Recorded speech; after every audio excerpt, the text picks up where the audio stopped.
Hoje a nossa conversa vai ser sobre Prometeu Acorrentado, um clássico da nossa literatura mundial, do Ésquilo, o pai do teatro grego.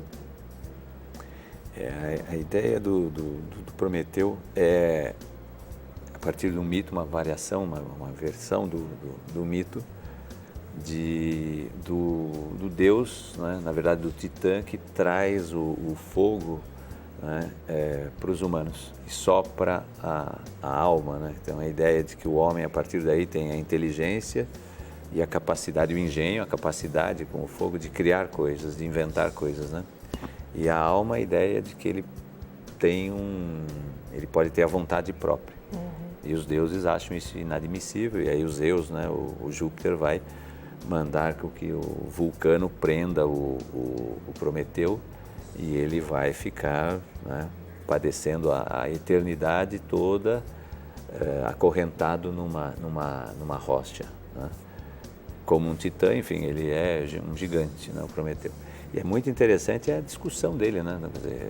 Quer dizer, ele não vê que ele cometeu um crime. Diante dos deuses é um crime, mas ele é o que faz com que a humanidade, né, vamos dizer, ele é o fundador ou o sujeito que deu ao homem, ao mito do ser humano como alguém que pode criar, inventar coisas, né? E a peça vai exatamente discutir isso, né? Exatamente. A culpa, não há culpa, como é que funciona isso, né? É interessante ver que essa peça ela é muito discutida, inclusive, no meio do direito, porque são questões levantadas com relação a justamente isso que o professor falou, que é a questão de até que ponto a gente pode ou não julgar o Prometeu pelo que ele fez, porque ele contribuiu para os mortais, só que da esfera onde ele está, ele cometeu um crime. Então, como se julga uma atitude dessa? Uma atitude que foi tão boa, por um lado, para os humanos, e por outro, afetou a vaidade daquele meio em que eles vivem. Ele é um Robin Hood, assim. É. E também entra na questão, assim, que chama muita atenção, que é a dos deuses, que não são figuras distantes dos mortais, pelo contrário. Muitas vezes os deuses reproduzem ou até agem de maneira muito mais intensa na questão dos defeitos, das vaidades, do ego, realmente. Eles disputam quem vai ser mais poderoso, que, você não pode fazer isso porque sou eu que mando, tem muita questão da relação hierárquica entre eles. Então, são questões muito, muito levantadas na peça. E eu não tinha... A gente já conhece essa história de ouvido, né? Mitologia é aquela tradição oral que a gente vai passando, a gente vai conversando. E foi a primeira vez que eu li o livro e nessa versão aqui, Prometeu é uma figura muito arrogante, né? É uma figura que soa em certos momentos como o dono da única verdade que existe, de que eu não vou me rebaixar e nunca pedir desculpas, de que eu não cometi erro nenhum, de que Zeus só está no poder porque eu o ajudei a chegar até lá. Orgulhoso. Então, ele é muito orgulhoso e por mais que ele seja aconselhado por outras entidades ali mitológicas a baixar a cabeça, você vai passar por um momento de terror incrível, por que você simplesmente não assume a sua parcela de culpa? E ele fala, eu não tenho culpa, nem que eu tenho que ficar aqui acorrentado até os fins dos dias, aqui eu ficarei, né? Isso me impressionou. Tem um lado que ele não se dobra também aos caprichos do Júpiter, quer dizer, é uma briga de gente, né? De gente, enfim, fazendo um trocadilho do trocadilho, mas são personagens muito grandiosos, e como você falou, muito vaidosos, né? Mas ele não vai se dobrar aos Zeus. Né? Algo que ele não considera errado. Ele não considera errado, então tem isso, tem a consciência dele diz, bom, não foi um erro, né? Mas ainda que tenha toda essa vaidade dele, toda essa arrogância. E aí é uma discussão, né, fantástica, como as tragédias têm essa capacidade de fazer a gente discutir, e elas são atuais exatamente por isso, né? Você pode puxar para a questão do direito, pode puxar para certas relações sociais, as tragédias elas continuam atuais porque elas têm essa capacidade de fazer a gente discutir a partir dessa situação, né?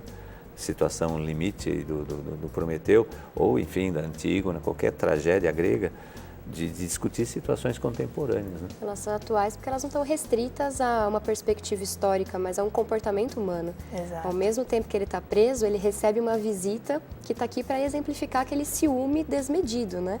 Em que chega A Io, a Io, que ela chega lá, se apresenta a ele como uma fugitiva do rancor da esposa de Júpiter, né, de Juno, que muito brava com Zeus ter apenas se apaixonado por aquela pessoa, ela agora tem que percorrer o mundo fugindo, porque ela vai ser morta, sendo que ela nunca tinha cedido a Zeus. Isso já era justificativa para ela ser morta, só porque ela chamou a atenção do homem. Ela é transformada, né, na bezerra, e vai ter um zangão, um mosquito, um moscardo, que vai sempre aferroar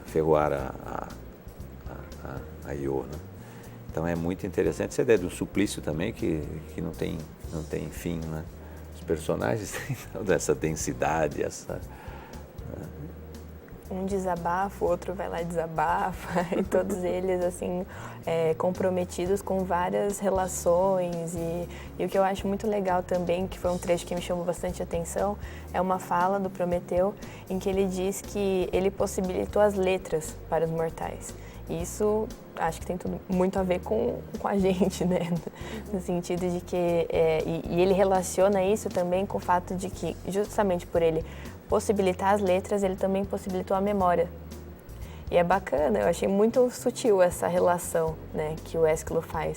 Então, a partir do momento em que os humanos entram em contato, os mortais entram em contato com as letras, eles têm a possibilidade de relembrar as situações, de criar as lembranças. A ideia de que a escrita permanece, né? A escrita permanece, a palavra, né, vai com o vento, mas a escrita fica.